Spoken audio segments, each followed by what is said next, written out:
Hey guys, it's Brandon, aka the Workman's Pomp, and today I got a follow-up review on the Malaysia pomade company, the Splendor, and that is the oil-based hybrid Crystallatum. Now, what makes this product unique is that it's supposed to be an oil-based hybrid, at least that's what the guys from the Splendor were telling me, and looking at the ingredients and using it in my hair, it has ingredients that you would find in a oil-based pomade, an orthodox water-based pomade, and an unorthodox water-based pomade. But it acts mostly like an oil, and I like it in that regards. The presentation on it is just like the last one. The label's cut the same. This one has kind of a red on it and a red and gold look, and it has two scissors on the front, the Splendor logo on the top. I think it's pretty sharp, looks pretty good. The jar size on this one is just like the other one. It's a 3.5 ounce jar. The ingredients are petroleum, beeswax, microcrystalline wax, emulsifying wax, ciliate palmate, I'm going to stumble through this, hydrogenated palm acid, stearate, PEG 40, hydrogenated castor oil, and fragrance. So most stuff in here isn't that bad for your hair, and it all works together pretty well. The scent on this, well, I got both the scents. There's two you can choose from. There's a bubblegum scent, which is what I've been using. That one smells, it does smell like bubblegum, like a light, like the scent you would get out of bubblegum when you start to chew it. It's light, and I feel like it's not overly aggressive.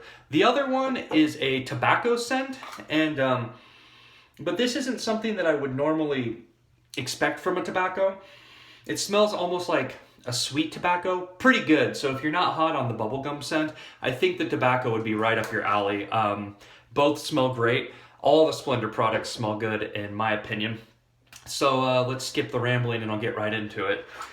The look on this is kind of like the other one. It's got that kind of white creamy look, but when you scoop it, it has less resistance than the other one than buttergrease. But you'll notice right off the bat, this is the one interesting thing about this pomade, is it has these like strings on them. And I think that's kind of cool.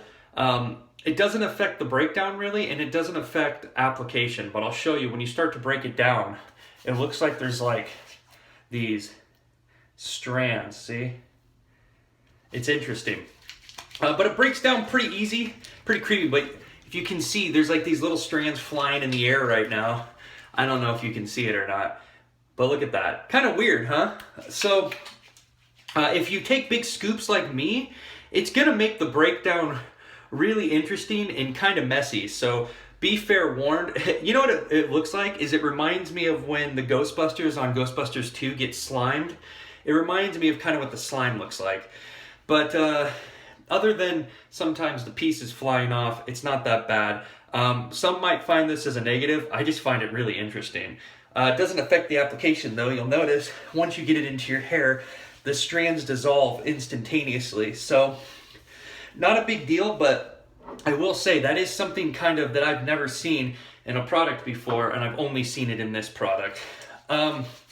So like I said, breaking it down is pretty easy. Application is a breeze. There's like no resistance at all, in my opinion. Using the applicator brush, we'll slick it back. You'll see this has less resistance, even more so than butter grease. Personally, I feel like this one's easier to break down, apply, to comb, to slick back. Not that butter grease is hard. Both of the products are really easy to work with, but I feel like this one, it's interesting. This one might be easier, and that could be because it's the oil-based hybrid version. So slicking it back is easy. You can see not having any sort of issues with it whatsoever, and no big deal. Styling with this, you can get some good volume out of it. I personally feel like both butter grease and this product are kind of similar in the way that they act.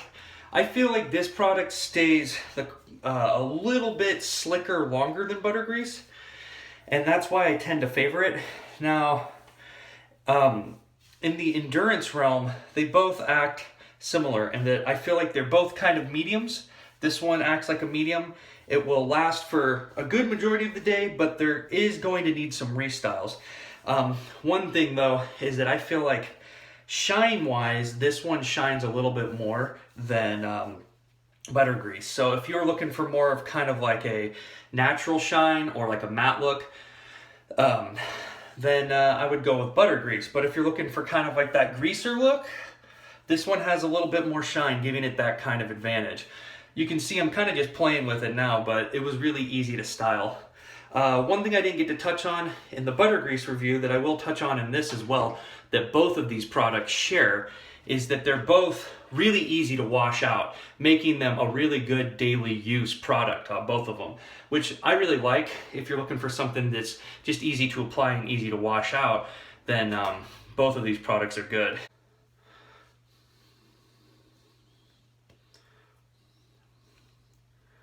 So what do I have to say about Crystallatum? I know that was a quick review, but it's a really simple and easy to use product.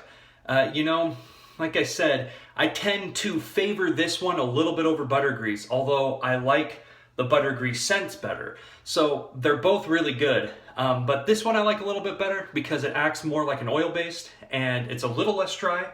It does dry up, but a lot less than I feel than Buttergrease does. It doesn't make it bad. This one, much like Buttergrease, walks a line of being too slick and too dry, so it's right in the middle. Really good. I would say if you like I said, more of a traditional greaser look or a little bit more shine, go with Crystallatum. This is good. I like it a lot.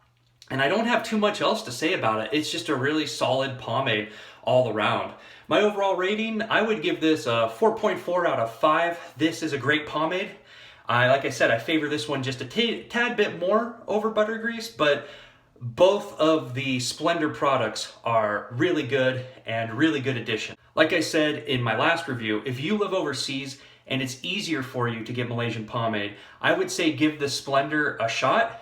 Rather than importing US pomades and spending a lot more money. You got some good solid products right here that you can go to and give a shot before importing American pomades. Now I'm not saying you shouldn't import American pomades, I'm just saying if I had the choice between buying one product for $16 and buying another product for like $50 to import it, I would try the $16 one first just to save some money. And these will not disappoint. The Splendor is a really good pomade company, and I'm kind of bummed that they're not easy for me to access in America, because once I run out of this product, I probably am going to buy some more. I like them both a lot.